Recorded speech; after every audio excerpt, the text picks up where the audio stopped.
Hi everyone. Well, I've been driving this motorized bicycle now on and off for about 4 years. Not this particular bicycle. The one I had is gone.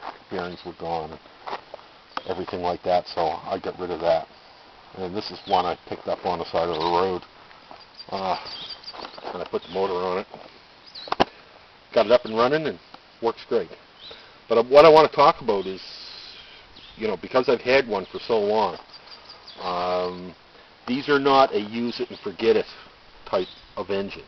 You have to maintain it, right?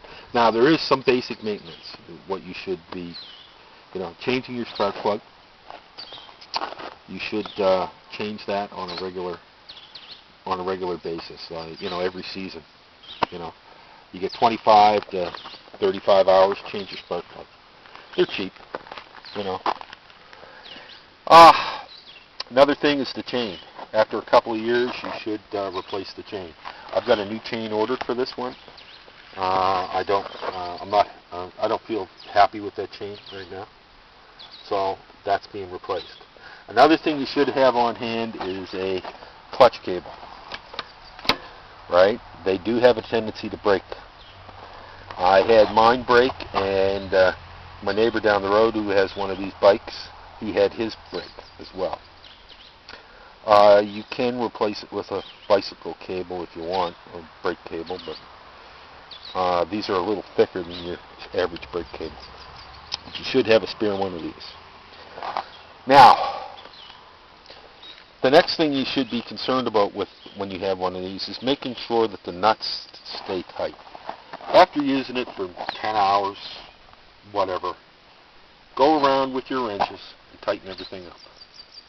Right? Not only on the motor, but on the bicycle itself, because these motors do put a lot of stress on these bikes. Right? And they shake, and they can loosen up. Alright, so you're going to have to go around and tighten up your motor mounts, bolts, right? Your intake, your intake pipe nuts, and your exhaust nuts, and check your head gasket nuts. Now, speaking of the head gasket, I had to replace the head gasket. I have a video on it, and I used a toaster oven, one of those aluminum sheets from a toaster oven. I took out the head gasket and I drew it out, and then I just cut out the head gasket and put on 2 of them. Haven't had an issue. It's been over 2 years since I've done that. Not a problem. They're good and thick. They're a lot thicker than the ones that come with it. You can tell if it's a head gasket problem. You start to see black, lots of black. There's a little bit here where it's blue. That's old, but you will see a oily black smudge around this rim, right? And that's how you can tell it's your head gasket. But that should be replaced with something thicker. And I doubled it up, so like I said, I'm not having an issue. I haven't had an issue with the coil. That's the original coil from the original motor. Works great. But the things that I mentioned, your chain, your clutch cable, right? Your chain, your clutch cable. These are really important. It's important that you carry a clutch cable with you, because they can go anytime, and they usually have a tendency to go when you're some distance away. And after driving it, it's a bitch to pedal. But anyway, just keep that in mind, and keep in mind the fact that you actually have to friggin' mess with it once in a while. You have to, you got to take out the wrench. All these bolts here are 10 millimeter. This is 4 millimeter. This is 5. Can't recall. Anyway, you tighten these up and make sure that they're tight. And if they are, you won't have a problem. But they are a maintenance. They're not a maintenance-free bike. They're something that you have to do some maintenance to them. And because I've driven one for so long, right, almost every summer, and I've driven it in the winter as well. That's a bit cold. But there was one, there was one winter I drove it all winter, didn't I? Yep. Yeah. I never had a problem with it. You start good, right? As long as your wires are all tight, as long as you've got a good spark plug, they'll start, and you can drive her in any kind of weather. I've driven it in rain and slush. That's scary, driving a bicycle in slush. Driving a motorized bicycle in slush, you're slipping around, and it was kind of fun.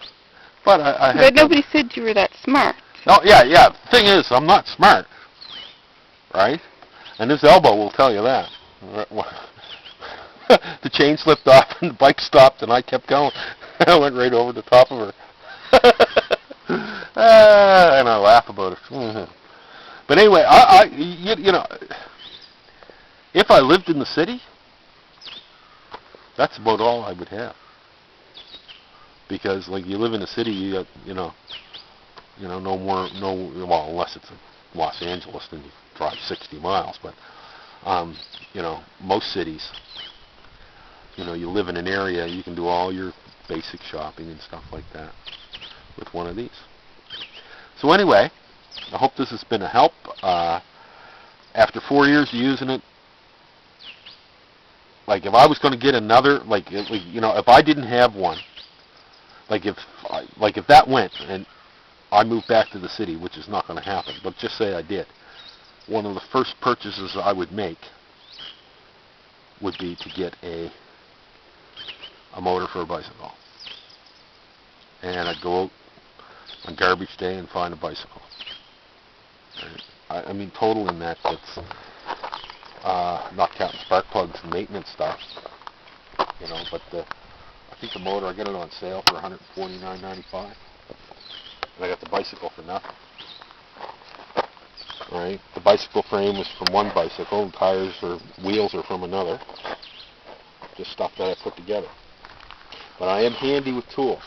If you're not handy with tools, you might want to find somebody who is to do this for you, because not everybody is handy with tools. Right? And I went and I put it together and it didn't work, and then I read the instructions. Right? Is that a guy thing? It's a something. You see, I'm not sure if it's a guy thing, but I think everybody's like that. Everybody just thinks they can just put it together because they know it. Oh, okay. Especially ones with a head as big as yours. Had to make a joke about the size of my head, didn't I? Had to make a joke about the size of my head. Thank you. Anyway, folks, until next time.